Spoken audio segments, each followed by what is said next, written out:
Welcome to the English Language Center at MSU. My name is Mark Alby, and I'm one of the student advisors at the ELC. Today, I'm going to tell you about the IEP, or Intensive English Program, and what it means to be in IEP classes.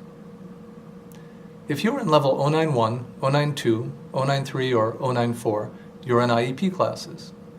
These classes generally meet for 4 to 5 hours a day, 4 to 5 days a week. There will be required events on many Wednesdays. Remember, these are intensive English classes, so the 18 to 20 hours per week that you spend in the classroom is just part of the time you will spend studying. For every hour you spend studying in the classroom, you should spend an additional 2 to 3 hours studying and using English outside of the classroom.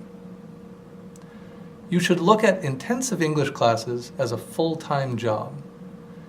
And as with a full-time job, you have to work 40 to 50 hours a week in order to be successful. As I've already mentioned, there are 4 levels of IEP classes: 091, 092, 093, and 094.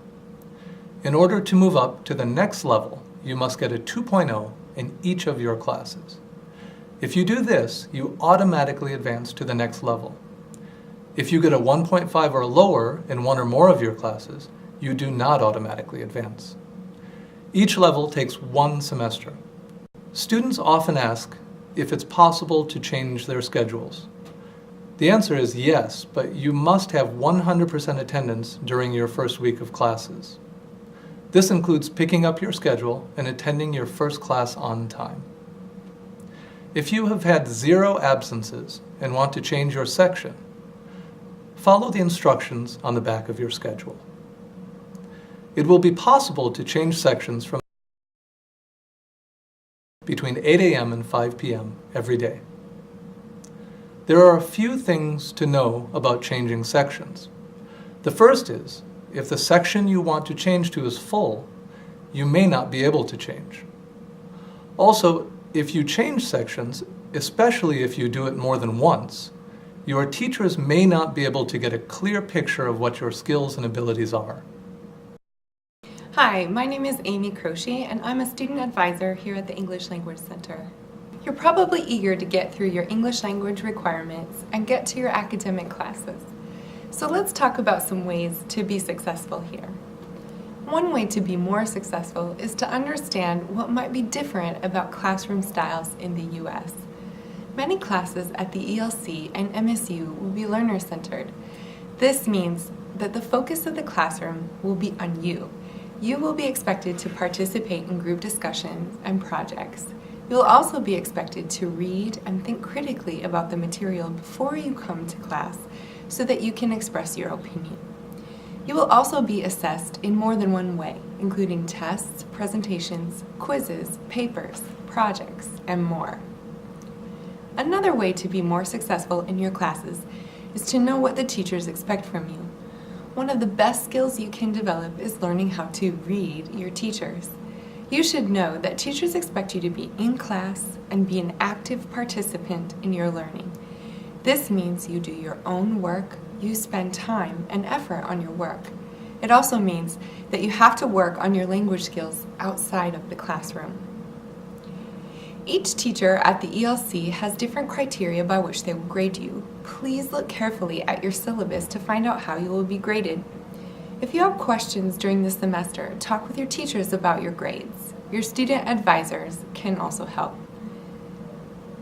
If you have any questions about your situation at the ELC, please talk with a student advisor. We're here to help and can direct you to the right resource. And while your friends may have good ideas, their situation may be different from yours.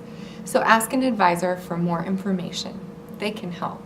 Hi, my name is Aaron Alrogi, and I work with language tests here at the English Language Center. I'd like to take a few minutes to talk about measuring things.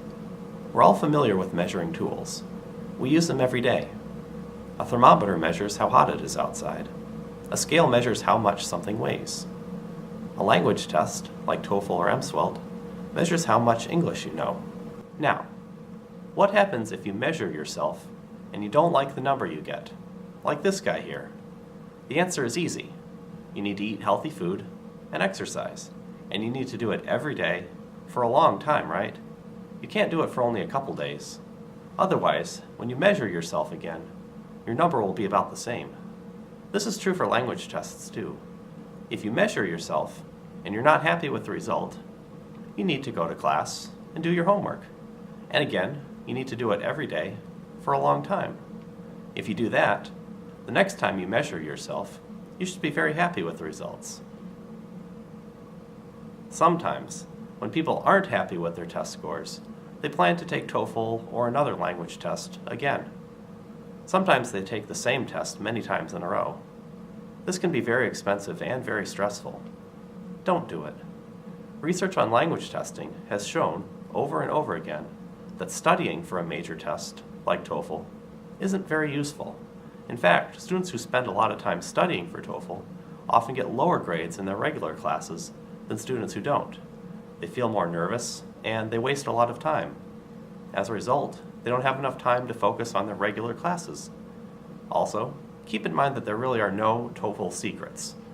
Anyone who tells you there are special secrets is just trying to take your money, probably by selling you a book or a special class.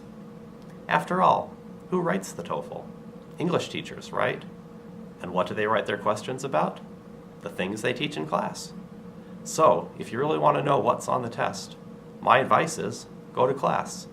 You'll learn a lot more that way than you would by taking a practice test. The bottom line is studying for TOEFL isn't a very good use of your time. Remember, a test is a measuring tool, and you can't get better at measuring yourself.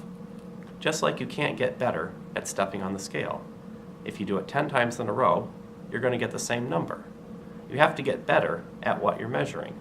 So, focus on learning English and practice using it, and not on a practice test. And I think you'll be very satisfied with the outcome. Hi, I'm Patricia Walters. I'm Associate Director at the English Language Center and in charge of Student Affairs. In order to make your time at the ELC go smoothly for you and your teachers, here are some ELC policies that you should be aware of.